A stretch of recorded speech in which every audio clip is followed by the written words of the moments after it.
Hi everyone. In this video, I'm going to talk about parts of speech.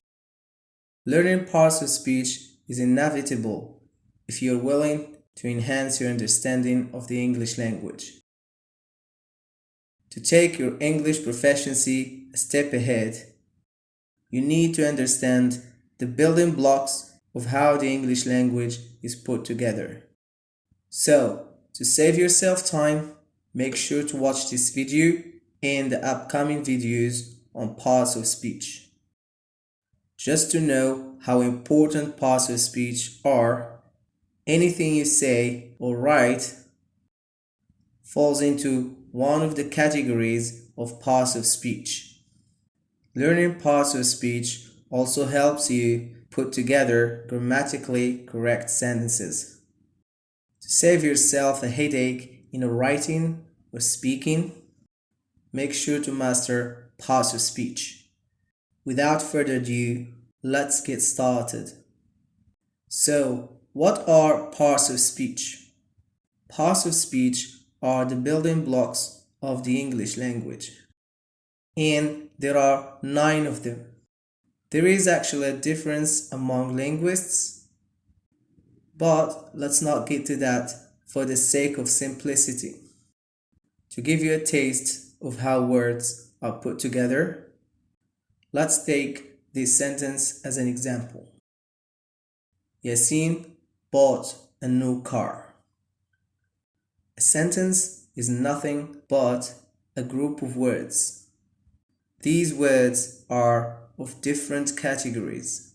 Therefore, we can replace a word with another word of the same category, and the sentence would still be grammatically correct. Replace Yasin with he, and you would still have a grammatically correct sentence. Although Yasin and he are not of the same type, they do not belong to the same category, the sentence still has a correct structure. That's because of something we get to later on. We can also swap bought for has or bought, since both words belong to the same category. We can keep doing the same process non-stop. As long as what a word is swapped for belongs to the same category, we won't have an issue. Now, let's find out what these parts of speech are. As I mentioned earlier, there are 9 parts of speech. Namely, they fall into one of these categories: noun, pronoun, verb, adverb, determiner, preposition, adjective, conjunction, interjection. Remember what I said earlier. Any word you use in English has to belong to one of these categories. Now, let's delve into nouns. The first part of speech we expand on is nouns. So, what is a noun? A noun is a word or a group of words that names a person, place, thing, or idea. And it can be one of these types: common nouns, proper nouns, countable nouns, uncountable nouns, concrete nouns, abstract nouns, collective nouns, and last but not least, compound nouns. I will give you an example of each type as well as put it into context to make the most of it. The first type is common nouns. And as an example, I chose the word book. Put into a sentence, it goes, I bought a book. Again, I bought a book. The second type is proper nouns. An example of a proper noun is Yasin. Put in a sentence, you can say Yasin met his friend. All proper nouns begin with a capital letter, and they are names of people, places, and things. The third type is concrete nouns. Concrete refers to something that is physical and tangible. An example of that is the word car.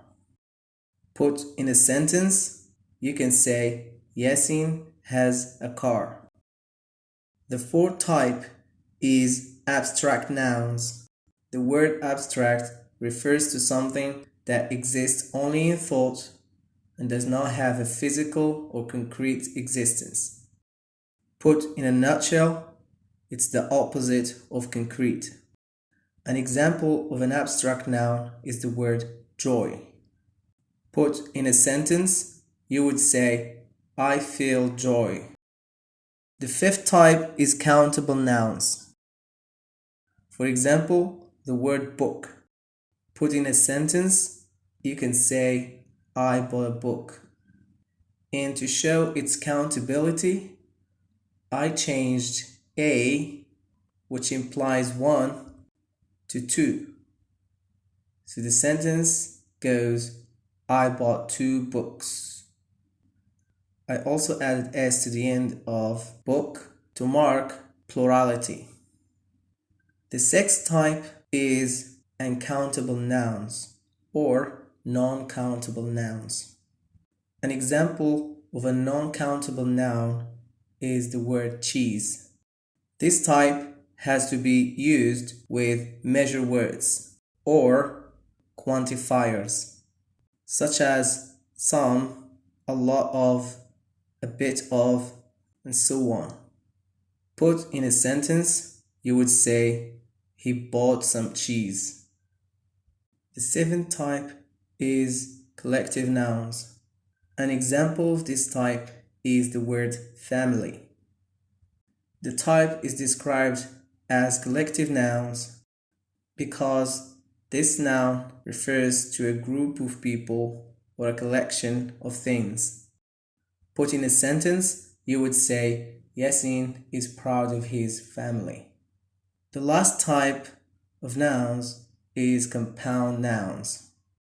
Compound because it is composed of 2 or more words. An example of that is swimming pool. Put in a sentence, it goes, can I use the swimming pool? So as not to make a long video, I will make a video for each part of speech. So stay tuned for the next part.